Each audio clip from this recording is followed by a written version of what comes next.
Hi everyone. Uh, we'll wait for 1 minute before we start the session. Welcome to today's session. Please settle in. I hope I'm audible.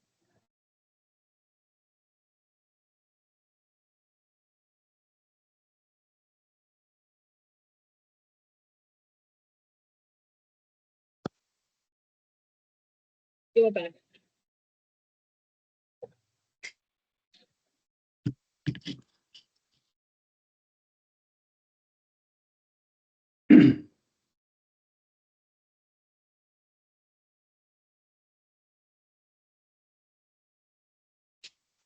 Thank you everyone for joining. Good morning, good afternoon, good evening, everyone, wherever you are joining us from. Very warm welcome to today's session. My name is Arvi Shetty, Manager Digital Library, and I'll be your host for today's session.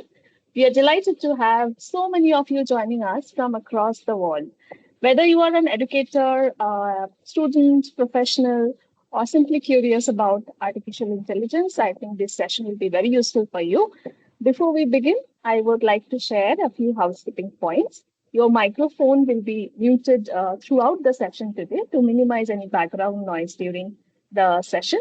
If you have any questions during the session, please type them in the Q&A as the chat box is disabled. We will do our best to address as many as possible during the question answer session at the end. Otherwise, we'll also reply you during the session in the question answer section. Without further ado, it is my pleasure to invite Ms. Vijay Tyagarajan, Director of Libraries, Global British Council, to deliver the welcome address and introduce the facilitator for today's session. Over to you, Vijay. Thanks, Arnisha. Good day to everyone joining us from across the globe. A very warm welcome to the session AI for Everyone Explore the Future with Confidence. It's wonderful to see so many of you with us today, representing different countries, cultures, professions, and stages of your learning journey. What brings us together is a shared curiosity about one of the most exciting developments of our time, artificial intelligence, and how it is shaping the way we learn, work, create, and live. Today's session is part of the British Council Digital Libraries ongoing engagement program for our community of more than 200,000 members across 30 plus countries. Our digital library is designed for everyone, from the passionate reader to the lifelong learner and the curious explorer. Members enjoy access to an extensive collection of ebooks, audiobooks, newspapers, magazines, films, academic resources, and learning materials, including books on AI. At its heart, the digital library is about opening doors to the very best of UK knowledge, creativity, and culture. A library is much more than a collection of books or digital resources.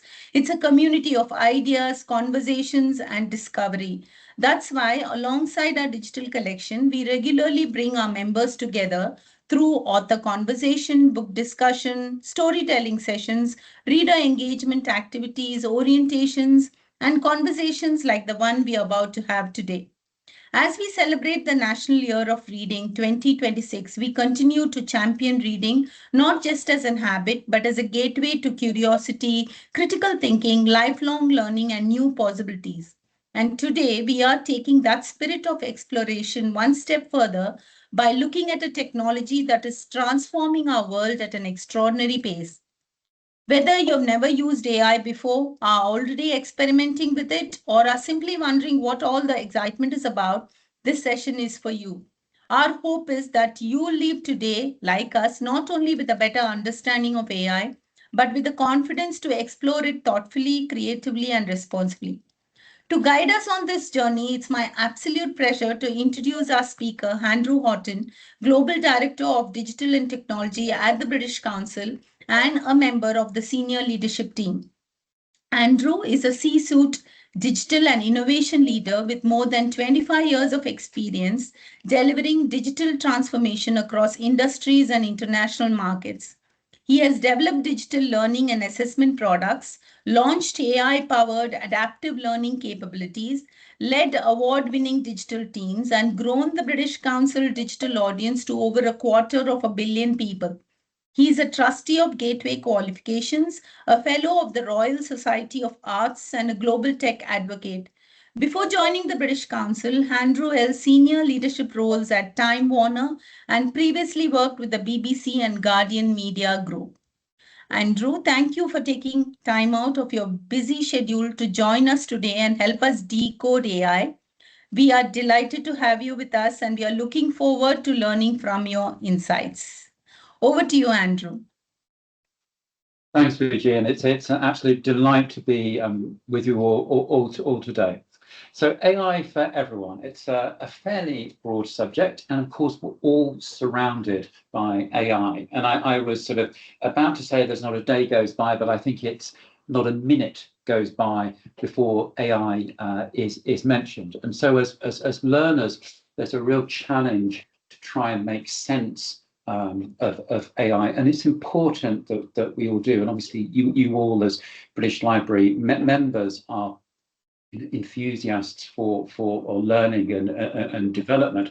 But there is that fundamental question: where should we start, and with whom, particularly in regards to trust? Well, what I'm hoping today is that you'll see the British Council as a trusted advisor, but also partner in this learning journey.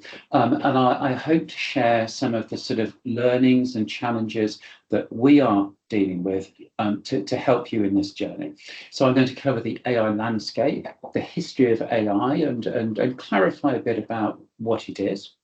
We'll talk about AI's impact, and then I'll provide some guidelines for using AI, both as an individual and when you're working in teams and organizations. We'll also talk about some of the challenges and ethics of AI. And then I'd like to just put a few thoughts out there about the future and some of the issues that we're debating, both internally and with partners and stakeholders. But what I'd emphasize is, as we cover this area, AI offers new possibilities, and always keep that in mind. Some of them can be negative, many of them can be positive, but it's that new possibilities and potential exponential change that we need to be conscious of. So let's look at the AI landscape. Well, AI has actually been with us for a long time. Its theoretical foundations can be traced back to the 1920s, and then the Turing test was developed in the 50s to evaluate a machine's ability to sort of act intelligently. And then there was sort of highs and lows over the next kind of 40 odd years. And then in the 1990s, we had the rise of machine learning. And I think, at the turn of the century, interest in AI really developed. A landmark, events were sort of the rise of deep learning, which is an element of machine learning, and then the acquisition of DeepMind by Google. And DeepMind's AlphaGo defeated the Go World Champion in 2016. And just to put that in context, there are more moves in Go than atoms on our planet.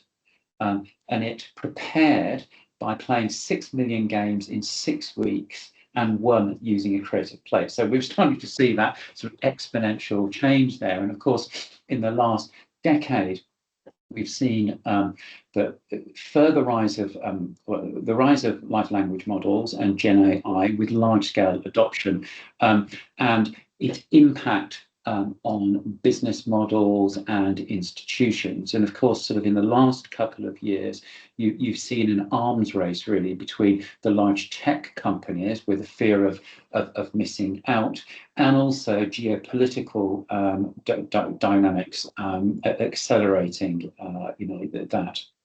And I should say as well, I'm going to, on screen, I'll be showing quite a lot of notes. I'm not going to talk through all the detail, but I've designed this presentation so I can use it as an experience with us today, but also so I can leave it behind, and there'll be more detail that you can refer back to and links in the presentation that we share.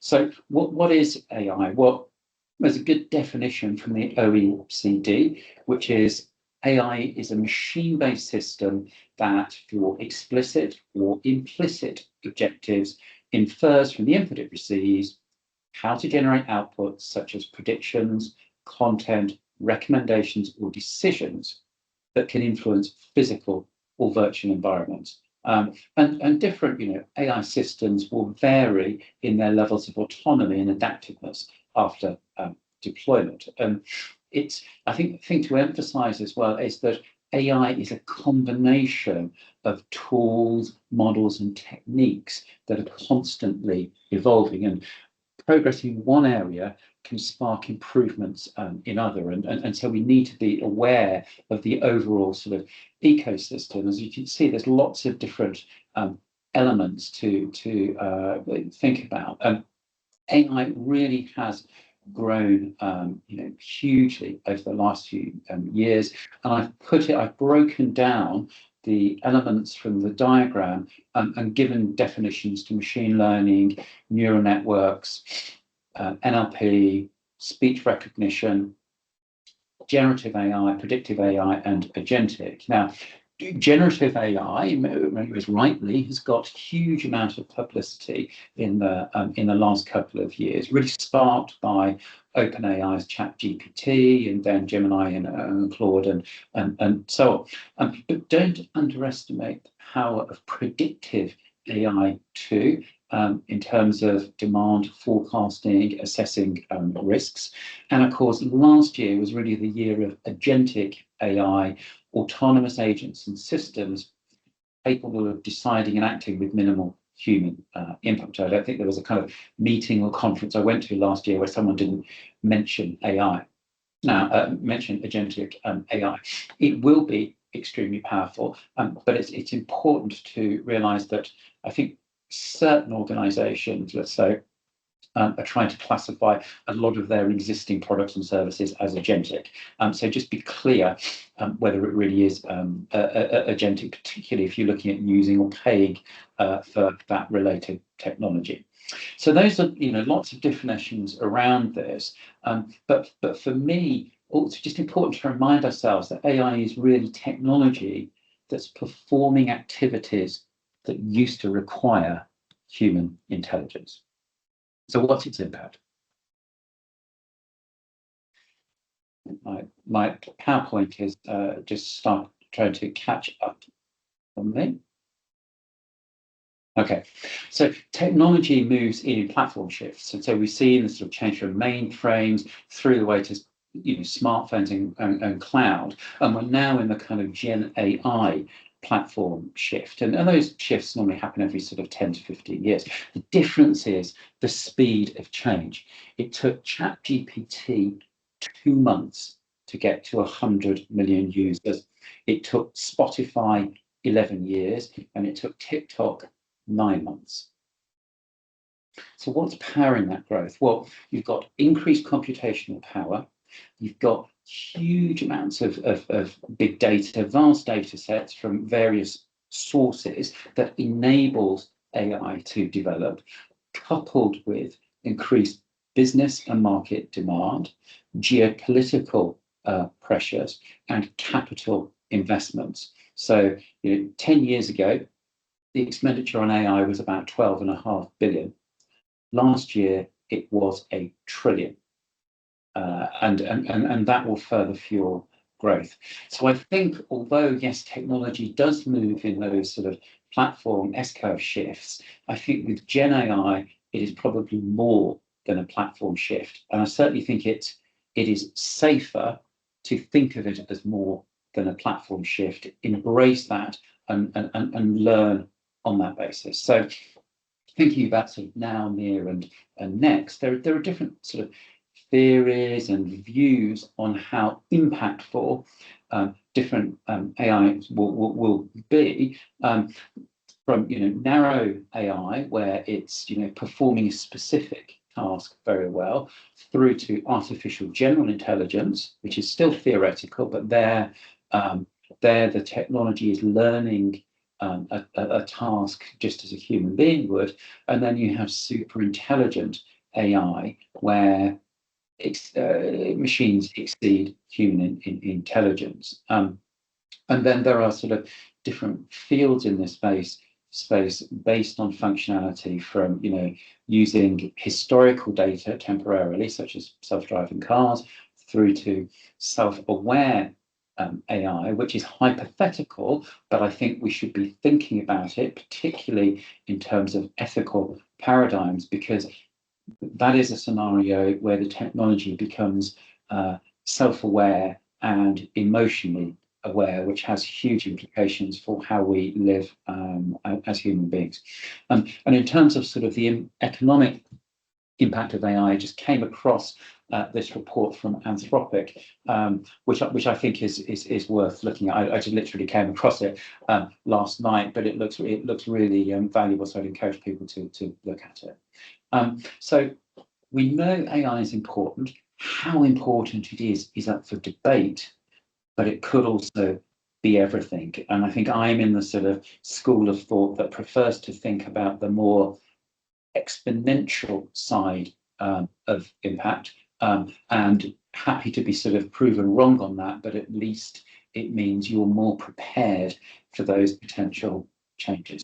So let's look at some sort of examples and inspiration from around the globe. So in education, Khan Academy has done some really interesting work with Khan Migo, where you've got a GPT-powered tutor, which engages students in a dialogue, asking questions, providing hints and feedback instead of outright answers. So the technology is working with the student to improve their performance, and that's one of the first sort of large-scale deployments of Gen AI in mainstream education.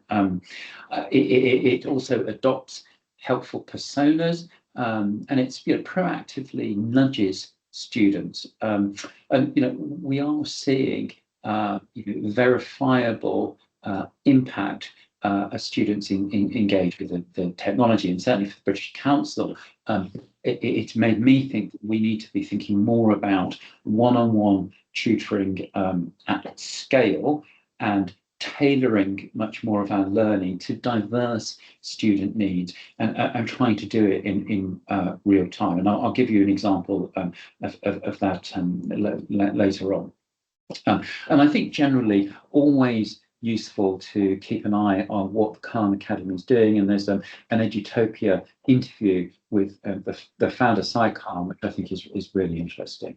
In the art space, Refik Anadol has done some great work. So I've put in a link to a video there of his work, where in this piece, Glacial Dreams, the artwork is made up of 85 million images, and the AI learns and clusters the information in real time to create unique experiences. And it's I mean, I would sit, turn everything off and just sit and engage with it. It's a really fascinating experience. And at a more sort of down to earth level, you've seen the rise of immersive art, which I think really is a different way of learning and experiencing art. And I think my understanding of the skills of different artists has been really improved by engaging with that type of technology. Another example from the education world is Ivy Tech Community College, where the AI is analysing students to identify those who are at risk, both in terms of their education learning, but also well-being, and it proactively looks at how those students can be helped. And I think that for me, that's where the technology is being used to help human beings, and of course the human beings are engaged with the technology in a really positive way, and we are again seeing some examples of positive impact, preventing students from failing in their work, and that sort of proactive intervention, I think, is really interesting. The Qatar museums have developed personalised art tours, where the AI creates a bespoke tour aligned to different visitors' interests and specific insights. And I think that that's great. We all sort of learn and want to experience things differently, and this really it enables it. And as the CEO said, what they're aiming to do is merge tradition with innovation. And for me as well, that it's a great example of how technology can bring to life and make much more accessible art to people. And similarly, the Smithsonian Institute has been doing a lot of work in this, space, to make art and history much more accessible to people. And there's an example here of they effectively created a digital twin of one of the original space suits, and so it could come alive for people. And it's part of sort of major exhibitions. And there, for me, it's a real challenge that I should be thinking with our art colleagues about how we use technology to make art much more accessible for people around the world. And in the government and public body space, I think some really interesting work that's taken part in Estonia. Bureaucrat is an AI assistant for public services. I think certainly in the UK, one of the challenges is that different public services aren't integrated, and as a user, I often feel that I'm having to start from scratch with every public body or institution, whereas this tool, gets around that issue. And then the UK government has been testing Copilot and other AI tools to improve productivity, and we're doing that in the British Council as well. And I think there, it's really important to say that we should be focusing on improving productivity so human beings can focus on higher value, more creative and strategic activities. And then in Kenya, great example of rhino conservation using AI. So massive issues with poaching in Kenya, and black rhinos were on the edge of extinction. The AI was used to track poachers, and using thermal cameras and AI, it could detect humans, wildlife, or vehicle movement at night. That was the critical thing. Human beings couldn't do that. And so that shift from relying on the human eye to an AI eye has made a huge difference in not simply preventing the extinction of black rhinos, but now the population of rhinos there is really growing. And so we're talking about rhinos, but obviously you can do that with other endangered species. And then Kazakhstan, a really interesting example of using AI to detect TB. So you could take mitigation actions really quickly, because what happened before is that almost 8,000 people who contracted TB, 40% weren't diagnosed, and of course that meant they couldn't be treated appropriately. And of course there it's bringing the technology to the human being rather than expecting a patient to go to a laboratory. And then in terms of some of the work we're doing at the British Council, we've developed a capability that we originally called G, which stands for General Employment and Education Purposes. You can see that was kind of invented by a committee. We now call it AI BC. Basically, it is a capability that engages with an English language learner in real time, assesses their level of proficiency, and then adapts the subsequent questions it asks to the learner based on its understanding of that level of proficiency. So it's a tailored learning and assessment capability, which is highly personalized. And you can see elements of how we've sort of built this service. We've used a combination of internal technology and external, including open source technology as part of that. Now our challenge is looking at how can we scale that further around the world. Then we have a chatbot called Eva.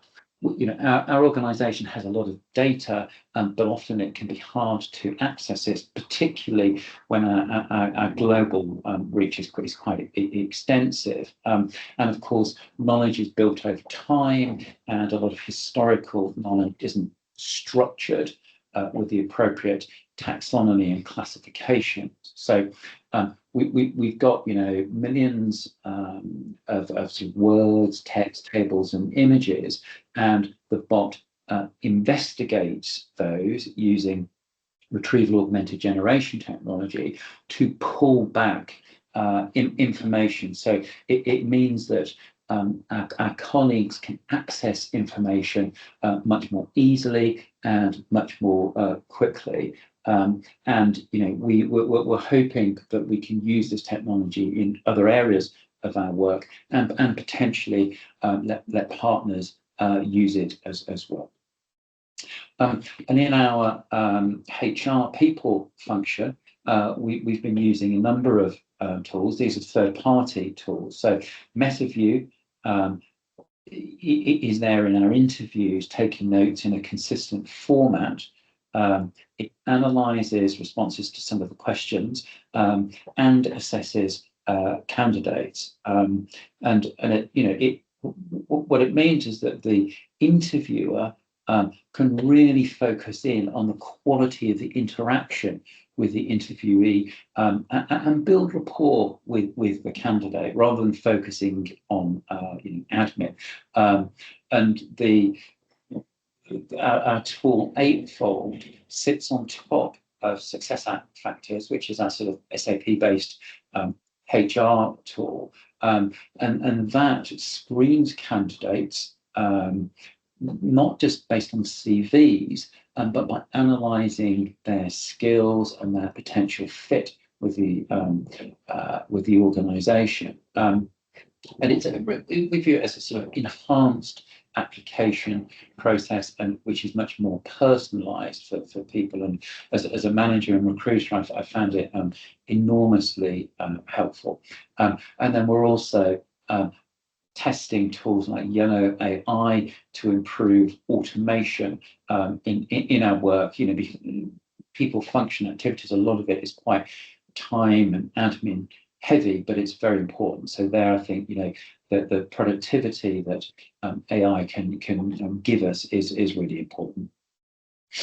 Now, so based on a lot of the learning we've touched on, I'm really sort of trying to say to people in the British Council, how can we improve the quality of the work that we do using AI? So some guidelines for you and others using AI. Well, I broke that into two big areas. There's sort of maximising available resources, it's more at an individual level, and then creating new solutions, which tends to be sort of more when you're working in teams. So in terms of maximising resources, I think the key thing is think before you input.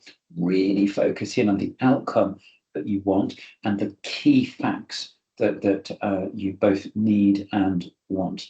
And this is, it's an ongoing interaction with AI, and I would really encourage people to practice in this, in this space.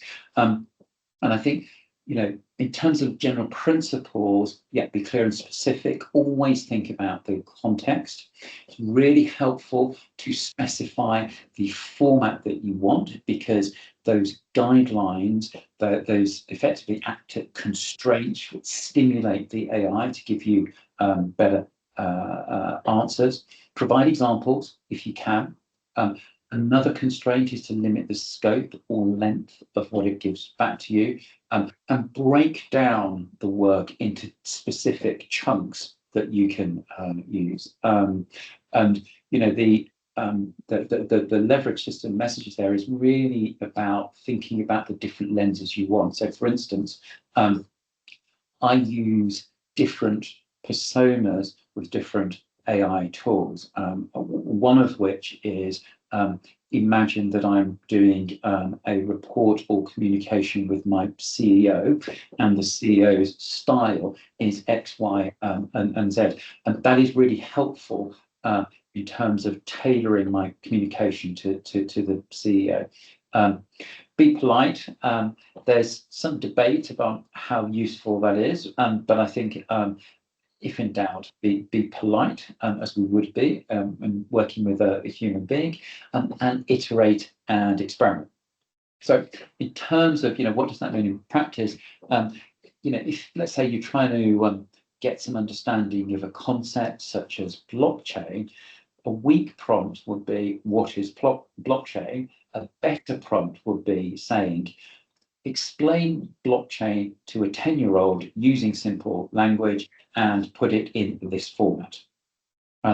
If you're looking to generate code, you could say, write Python code for a bot. A better prompt would be, write a Python script that replies hello world to any input. And it really is worth investing the time in crafting your prompt. And there's some resources in the presentation that give you links to where you can get more sort of information on this.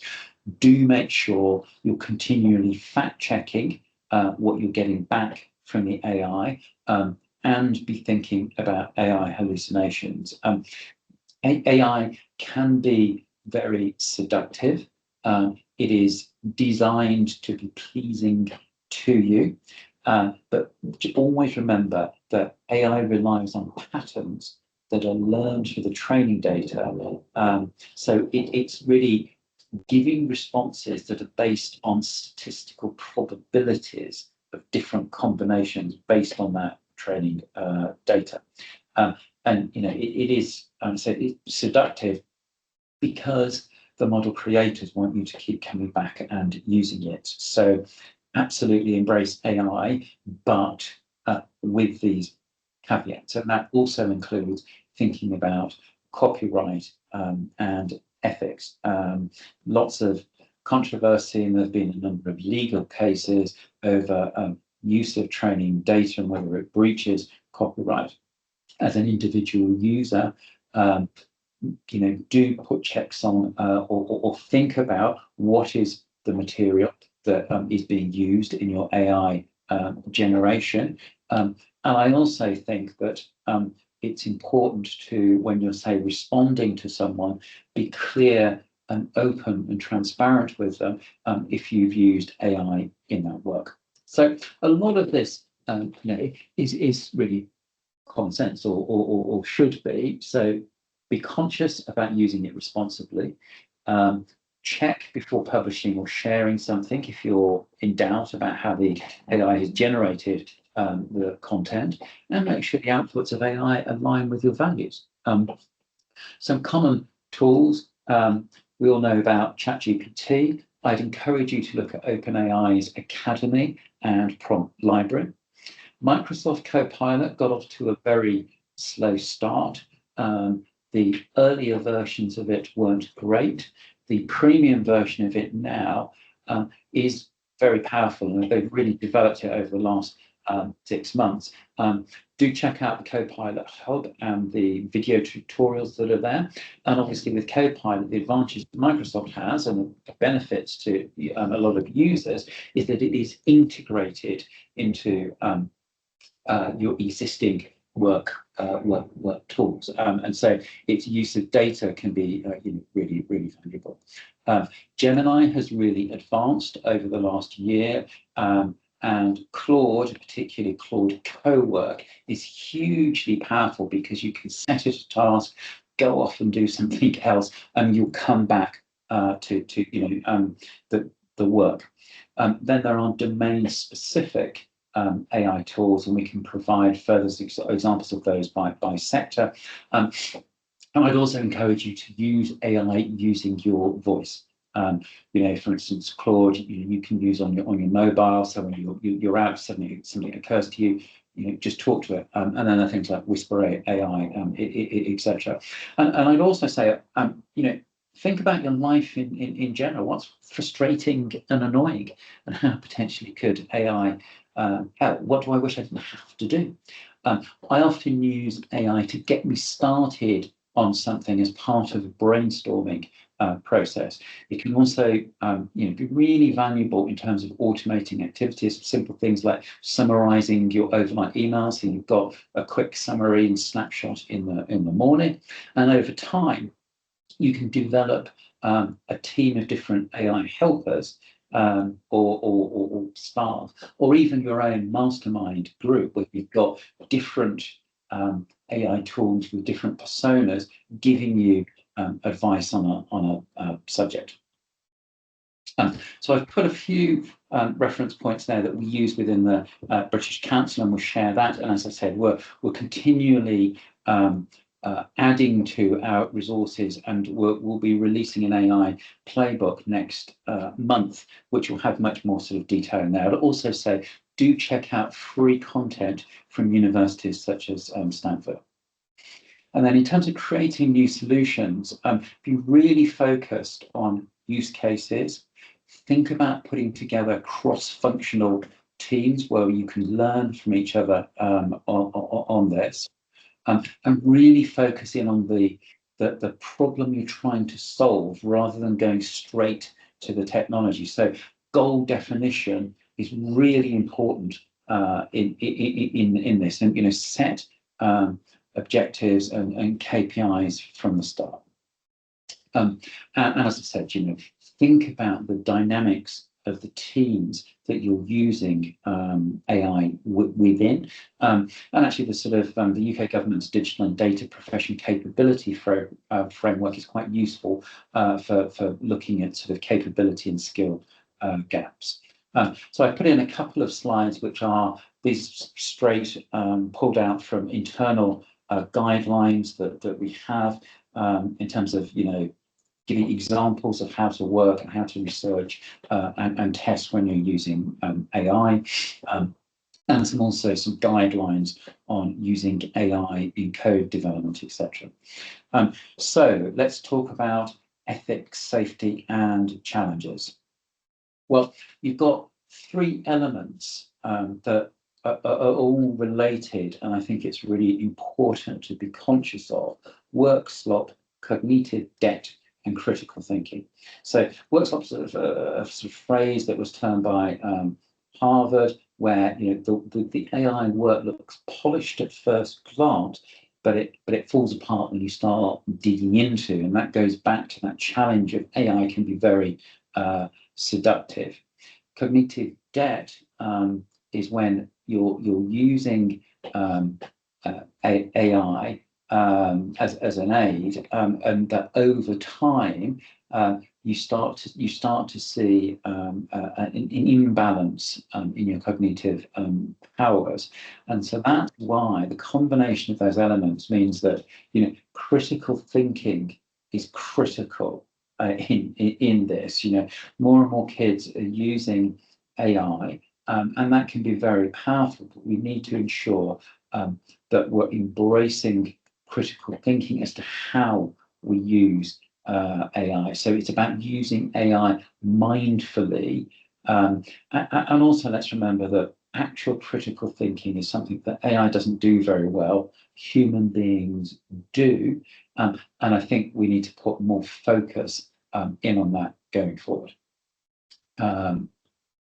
So in terms of using AI confidently and securely, these principles are from the British Council's governance and guidance framework. I'm happy to share the sort of full document with library members. And in each of these areas, we have particular guidelines and behaviours that we hope means that people can embrace AI while using it properly. And I just emphasize that this is learning. So we have a digital and technology group from my team that reviews requests for adoption of different technologies. We have an ethics group, which consists of different stakeholders from across the organisation that reviews our usage of different AI tools. We have a governance and innovation panel that is much more focused on how the technology could enable our strategy. And then we have technology and delivery directors who engage with colleagues in the organisation and work in partnership with them. We're developing communities of practice, and that includes a lot of external stimulus and engagement. And we are really all learning in this space. And part of secure Gen I usage has to relate to privacy and security, and just really be conscious of what could be the implications of using that AI. So I've kind of elaborated on some guidelines there, and some really just bear in mind ideas. And then of course with agentic AI, that where you've got tools collaborating with it, you need to be very conscious about the access and permissions that you're giving it. Very much think about, has it got access to financial information or financial processes?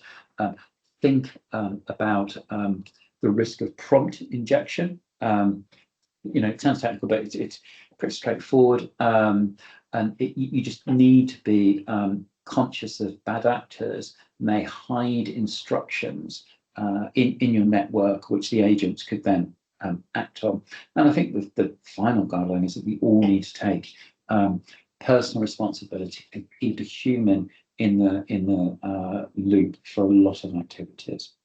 I think a particular challenge I'm conscious of, where we have, where I'm spending money on AI, is the return on investment challenge. AI is critical, but it is subject to hype and rationalizations, fear of missing out. People just say, oh, it's the cost of doing business, or we have to do this because it's the future. And there's a lot of false promises here. And a particular issue is that success and failure will look similar in the short term. So think systematically and accumulate knowledge and learning to inform new work. Classify your initiatives and look at the portfolio value. So I put our initiatives into this framework, and I look at the balance of initiatives that I'm using. Be conscious about how you're using tokens and the economics of AI and context windows. And there's some detail here for you to look at. And also just be conscious of the electricity and water usage of AI, which we are trying to track within our organisation. So that that goes to be efficient in how you're using AI, just be conscious that AI integrates into so many things. So being conscious of it, and again going back to critical thinking, is key. But I would encourage people to just play and learn in this space, and do sign up for AI newsletters, and particularly looking at case studies. The British Council is just about to, in September, we'll be releasing our new strategy 2030. So I've just put down a few things that are on my mind, thinking about where we're going to be in 4 years' time. So there's going to be many more agentic workflows. And so there you'll have agent managers, and we need to be thinking about how agents work together. Not just how the human works with the agent, but how agents work together, and then in turn they work with human beings. I think increasingly translation will become real time, and I think we'll see a change away from browsers. You'll have agentic browsers. I think that recommendation tools will be built into reviews. and you'll see increasing use of outsourcing to agents for particular activities. And I think I mentioned there that Stripe, that's a financial tech company that we work with for our payments. And as we operate in so many markets, that's really important. What you can see Stripe is thinking about is can they develop a recommendation process that enables e-commerce. So if someone is doing a review, looking at a review of something, immediately you have the opportunity to purchase through Stripe. And I think that's going to be a real battleground in the next few years. So I think we all need to be thinking about how technology is going to change how we live and work. For me, I think the interaction between technology, AI, and the human body hasn't got sufficient intelligence yet, and I think that's definitely one to watch. So we started by saying AI was all around us. How do we make sense of it? I hope that I've sort of helped a bit in terms of clarifying that learning, and I just emphasise as well. AI opens up new possibilities. So do keep learning. We've provided or will provide references and a glossary for you. And I'm very happy to, on an ongoing basis, share some of the resources that the British Council uses in this space. But I think I've spoken for about 45 minutes. So I just want to say thank you and very open to questions. Thanks, Andrew. Am I audible? Yes, you are. Yeah. Yes. Okay. Thanks, Andrew. So we have some questions in the chat box. I can start by. So Munir has posted a question. How can AI support persons with diverse disabilities for lifelong learning? Policies are not in place for lifelong learning in many countries. In addition, higher education and technical education institutions have not yet adopted AI to support disabled learners' lifelong learning in many Southeast Asian countries.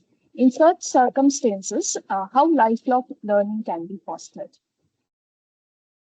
Okay, so I didn't catch all of that, Alicia, but I heard the last bit about how lifelong learning can be enhanced. I think the technology allows us to make education much more modular and broken up into packages, and that in turn can make education much more accessible. I think increasingly you won't see full-scale degrees as the sort of higher end of education. I think it will be much more varied, and then I think that means as individuals we'll have access to more institutions and more education offerings. Obviously, the challenge there is one, connectivity, which is very varied throughout the world, and also resources, and we need to try as far as we can to make sure that the technology doesn't become a polarizing and creates binary splits amongst populations. Thanks, Andrew. I think your video is frozen, but is it just for me? No, you are back. Okay. Yeah. Thanks, Andrew. So I'll go to the next question. It's from Lani. Is there any difference between free AI platform and the paid one in terms of the security of the information we uploaded to the AI platform? We have a connected question of some sort. Is it safe to provide our Google passwords or Google credentials in AI while we are using? Yeah. Okay. So in terms of the security and functionality of paid versus free, there is a difference. That's a very good point. The freer versions are effectively trying to do a data grab on you in the background. They do specify, or they tend to specify that in their T's and C's, but often it isn't clear. We, in terms of that general security, the paid for applications, and that includes, you can use the paid for browser-based versions, are easier to track as well. So absolutely there is a distinction. That doesn't mean don't use free versions. Just be conscious that there's a trade-off that is going on. And then I think the related one was about passwords and AI. I wouldn't share my password with any LLM. Absolutely no. I don't think I'd be allowed to. I have my security people screaming at me as well. So no, do be very conscious of it, and also just remember that there is an arms race going on in terms of cyber security. So hackers use AI for distributed denial of service attacks, where the AI is incredibly powerful, where they're trying to do a brute force attack on organizations. They also have very sophisticated phishing tools. We've had phishing and copying tools. We've had an instance, for instance, of a pretend video of our CEO giving instructions to staff. We picked it up, but it was good, So there's an ongoing battle in this space. So be very careful about what information you put into large language models, because they are connected to lots of different things. Sure. Thanks, Andrew. We'll take 2 questions from the audience, from the participants. Annie, you are unmuted. Do you want to ask your question? You have your hands up. Hi, yes, thank you, Anisha. Hi, Andrew. Thank you for a very informative session. I don't think so. This is really a question. It's a suggestion and a request that since it's good to know about AI through verified platforms, and the knowledge that we receive from platforms like British Council is more, you can say, more valid than any other platform or any private place we go to. Like you just mentioned about the difference between free and paid versions. I would like to suggest if we can have more training sessions for the tool that British Council is building. You mentioned about AIBC, and then there are certain other ones. So it will be really great if we get the opportunity to learn it through British Council. And yes, there was a question, but I was just thinking I can check it through the website if AIBC is free or it's a paid AI tool. Okay, thanks, Annie. And yeah, absolutely. In terms of further guidance, AIBC is a capability that will be built into some of our commercial models and propositions. However, I think a sort of a freemium model as well is something that we're exploring. So it's very much work in progress, and I think we will be providing some free elements and some paid for elements in that. Yeah, thank you. Thanks, Andrew. We'll take another question. That is the last one because we are almost on time. Sophia, do you want to go next? You are unmuted. Sophia.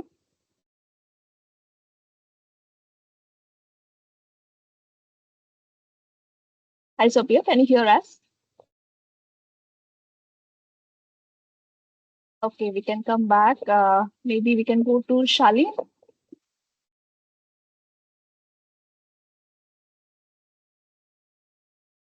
Sophia, can you hear us? Or Shalin? Yes.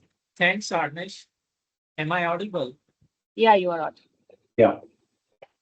Thanks, Andrew. That was a wonderful session. I myself am developing models and working in artificial intelligence. I would appreciate if you can share your presentations at the end of the sessions. Can you please email your presentation? Yes, we have shared. We can share it. I'll just need to do some background editing because it's very image heavy. So we'll just need to work out how we share it. But yes, absolutely. And as I said, sort of on an ongoing basis, I'm happy to provide sort of further links and resources that we use. Thank you very much. Really appreciate it. Okay. And sorry, we'll just say one point that I should have said in the talk is that all the focus has been on large language models, but I think increasingly you're going to see subject matter language models, so much narrower but focused. That will be driven by organizations wanting much more domain specific content, but also two, I think we're all worried about dependency on some of the LLMs. So some organizations may go their own way. Yeah, makes sense. Wonderful. Thank you. Thanks, Andrew. So thank you everyone Thank for your you. thoughtful questions. As we are almost on at the end of our session. We are unfortunately unable to take all the questions from you today. As we conclude today's session, thank you all for joining us and for your active participation. We hope you found the session very insightful and useful as well. If you are not yet a member with British Council, please check out the link that is posted in chat and be a member with us to participate in more such sessions. Sincere thanks to you, Andrew, for the engaging presentation and valuable insights. Now I would like to invite Ms. Vijay Tyagarajan, Director, Libraries Global British Council, to share the closing remarks and for thank you note. Over to you, Thanks, Vijay. Arnisha. Thank you, Andrew, for an informative session on AI, guiding us from history to AI landscape with new possibilities and mindful usage. I think you've been able to decode the world of AI for all of us. Information on AI in education, arts, and in British Council with live examples were very useful for us to connect and understand the concept and how AI can be used. There have been a lot of learnings from your information, and the phrase you shared, think before you input, looks like an important baseline in the AI world. Thanks to the library team, particularly Arnisha and Vallavan, for helping with all the pre-planning and logistics to enable a very successful session. And last but not the least, thanks to our wonderful audience for joining in from various time zones and enhancing the sessions with your active participation. I'm sure some of you might be disappointed with not having been able to get your questions answered, but the team will definitely follow up and will give an answer to all your questions. Try our best to answer all your questions. Thank you all and do have a wonderful day and evening ahead. Thank you. Thank you all. Thank you. Bye-bye. Bye. Thank you. Bye-bye. Take care. Take care. Bye. Thank you. Bye.